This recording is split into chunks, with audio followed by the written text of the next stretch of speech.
Hello everybody, I'm YogiJer and this is YogiJer Sangha. And welcome back for part 2 of Becoming a Buddha. Well, we're all Buddhas inside. It's all covered up with this landslide of things in our civilization that's bombarding our ego and making it very difficult for us to become our natural state. So we're all Buddhas buried under this landslide of external things, which is hiding our Buddhahood. And our ego has become identified with a lot of these external things. Now, so everybody uses the word ego, we talk about the ego, but what is the ego? What's the definition of it and how do we use this term? Well, the ego happens to be our mind's idea of what and who we are. So it's our mind, it's our idea of who we are. And quite frankly, it's made up anyway, because it's imagined and based on external things here. Our ego is now identifying with the things we own, our status in society, the job we have, our family, our friends, and our behaviors. And it's coming up with this idea of what we are. Now, because of the complexity here now, it's created somewhat of a neurotic society. People identifying with all the external things and not really getting back to our natural state.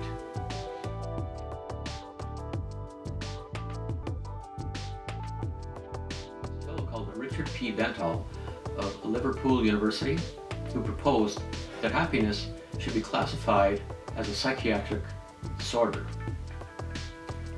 He proposed this because happiness happens to be a fairly rare entity in our society.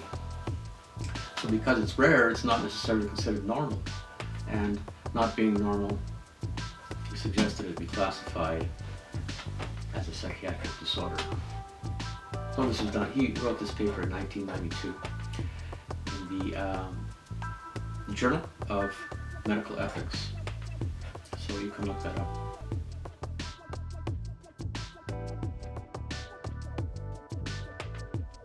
Alright, so let's get started on the path towards Buddhahood.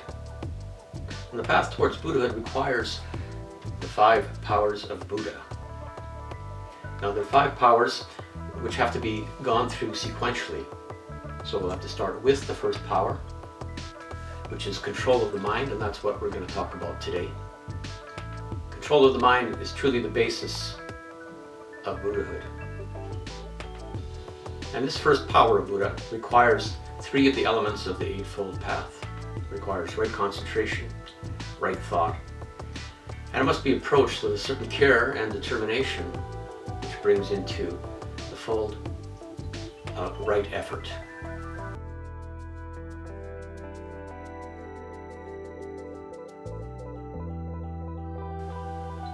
Now remember, this first power of Buddha, control of the mind, is the basis of our spiritual evolution. So the first step towards controlling the mind is, first of all, you have to observe it. Now, to observe your mind and your thoughts, not really all that difficult. The difficult part is remembering to do it, and to do it often. And that's where we have the right effort coming back into play. So you might like to stop the video just for a moment now. Take a minute to observe your own thoughts. Alright, so you might have taken a moment and try observing your own thoughts. If you haven't done that, you can do it later.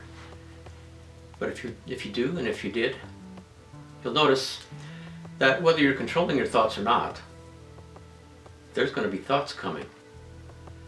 Now, if you're not controlling them, guess where they're coming from? They're coming involuntarily, against your will. You never asked for them. And quite frankly, a lot of the thoughts that you're surfacing that are surfacing for you are quite useless. They're going to be thoughts of memories in the past, which is nice to have memories. Some of them may be negative thoughts though, and they're going to create different emotions in your body. Some of the pleasant ones you might want to hang on to and watch for a while, but still you didn't ask for them. So these thoughts come to you involuntarily. These thoughts are coming involuntarily, surfacing from your unconscious mind. Now, one of the problems is that people generally will believe that they're the authors of these thoughts. Believe that they're creating them, they're making them on purpose.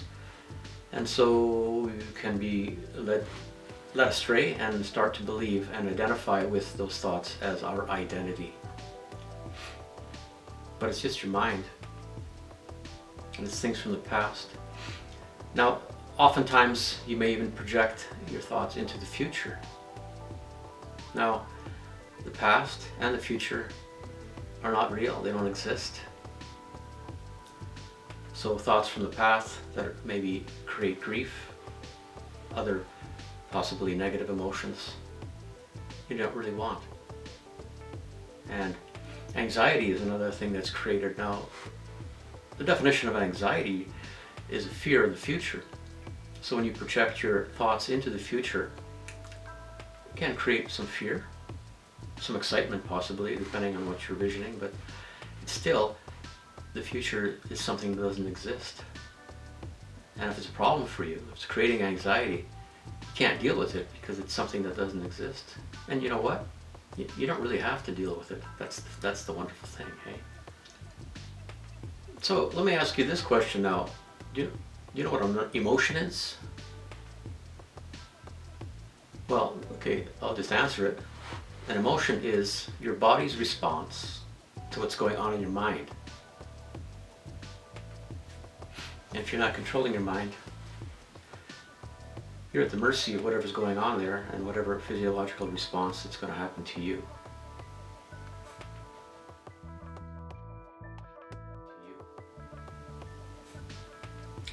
So one of the bottom lines of this little discussion here is what Buddha says, and I believe, and it's true, that suffering is of the mind.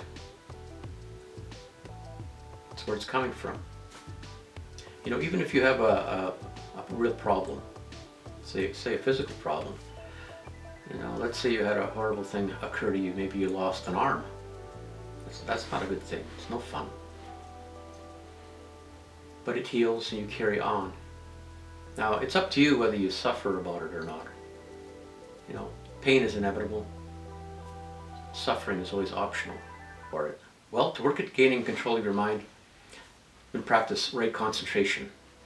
And right concentration is a detached observation of your thoughts. You'll watch your thoughts. I'm going to read this. These are Buddha's words now.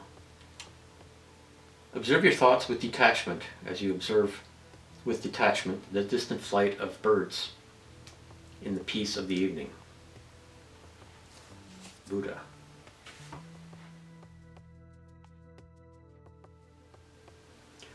Now, watching your thoughts with detachment neutralizes any power those thoughts may have over you. We realize that we're not the authors of these thoughts, and we can stop creating identity for ourselves based on those involuntary thoughts. Now, even though the thoughts are arising from our unconscious mind, it's our conscious mind that gives our thoughts and emotions all its energy. And if we allow it, they'll sweep us away and make us slaves to our own thoughts. So stop and observe your thoughts. When you do that, it shifts your ego from being the author of the thoughts to an impartial observer. Remember, you're not your mind. Your mind is yours to use. It's like having a robot to do your beck and call. And then at some point, the robot starts telling you what to do. That doesn't make sense. Stop it. Okay, so what's the method? What's the program we should be following here now? Well, the Buddhist method is Vipassana, or Anapana Vipassana. Now, Anapana is actually the awareness of the breathing. Vipassana is now the watching of your mind as an impartial observer. And this is a traditional Buddhist meditation.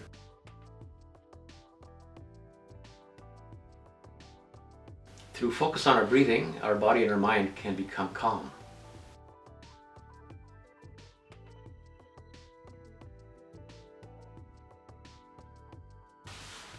Yeah, so focus on your breathing.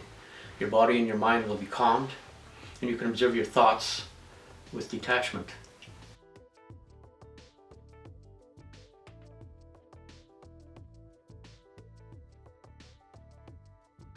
This can be done anywhere, anytime, and it's better to do small practices more frequently than it is to have longer ones less frequently. Now this time I'd like to share with you a book that I recommend. And it's called How to Become a Buddha in 5 Weeks. It lays out the whole idea of what I consider to be the essentials of Buddhism and gaining Buddhahood. So if you're interested, maybe you'd like to read it yourself. Now, one of the things I'm going to suggest here next comes from that book, and that's when you're doing the meditation technique, that you can introduce a mantra. Now, when you do introduce a mantra, that is a very powerful thing to do, because now when you're in a calm, relaxed state, you're more suggestible. Your unconscious mind is more suggestible to input. And so when you use a mantra, you're putting into the subconscious mind what you would prefer to be there. Introducing the mantra into your breathing technique is very simple. On the in-breath, you recite. It doesn't have to be out loud. If you are by yourself, you can speak it out loud. But just thinking it is enough. Breathing in, I control. Breathing out, my mind. Breathing in, I am. On the out breath, Buddha.